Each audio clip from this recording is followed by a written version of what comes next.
আজকের যে মহালয়া তর্পণটা হচ্ছে সেটার বিশেষত্ব হলো মহালয়ার সময় পিতৃপক্ষ বা পিতৃগণ মর্তলোকে নেমে আসেন এবং সেই দিনে তারা জলের প্রত্যাশা করেন। আর হিন্দু শাস্ত্রে আছে যদি তিল তর্পণ করা হয় তাহলে উত্তরসূরিদের তার পূর্বপুরুষের সুস্বাস্থ্য এবং নানা রকম আশীর্বাদ দিয়ে থাকেন। আর পৌরাণিক কাহিনী অনুসারে ভরদ্বাজ মুনি তর্পণ করাতে তার পিতা এবং সৎ পিতা দুজনেই উদ্ধার হয়েছিল। রামচন্দ্রের যখন তর্পণ করেছিলেন দশরথ তখন মুক্তি পেয়েছিল। এরকম অসংখ্য কাহিনী আছে। এই কাহিনীকে কেন্দ্র করে প্রত্যেক বছর মহালয়া অমাবস্যা দিন এই তর্পণ করা হয়।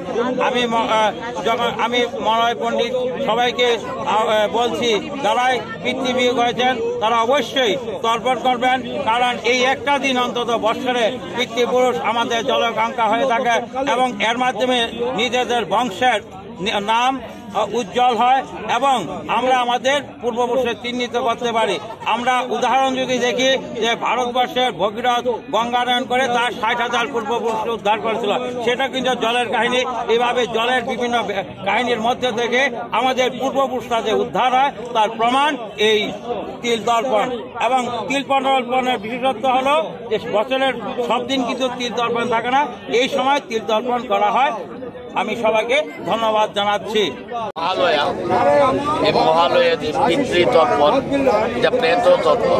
প্রেত বলতে ভূত প্রেত নয়, যারা আমাদের বাড়িতে যারা প্রয়াত হয়েছেন, আমার মা বাবা যারা প্রয়াত হয়েছেন তাদেরকেই বলা হয় প্রেত।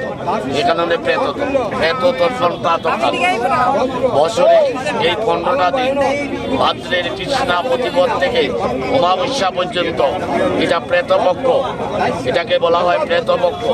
এই প্রেতপক্ষে আমাদের পূর্বপুরুষরা স্বর্গ থেকে মরতে আসে, তাদের স্ত্রী পুত্রের কাছে ছেলে মেয়ের কাছে এক ফুটা জল চায়, তিল চায়। যমরাজের কাছে চেয়েছিল, যমরাজ বলে তুমি এত বছর সংসার করলে তোর ছেলে মেয়ে তোকে জল দিতে পারে না, ছেলে মেয়ের কাছে এইটুকু।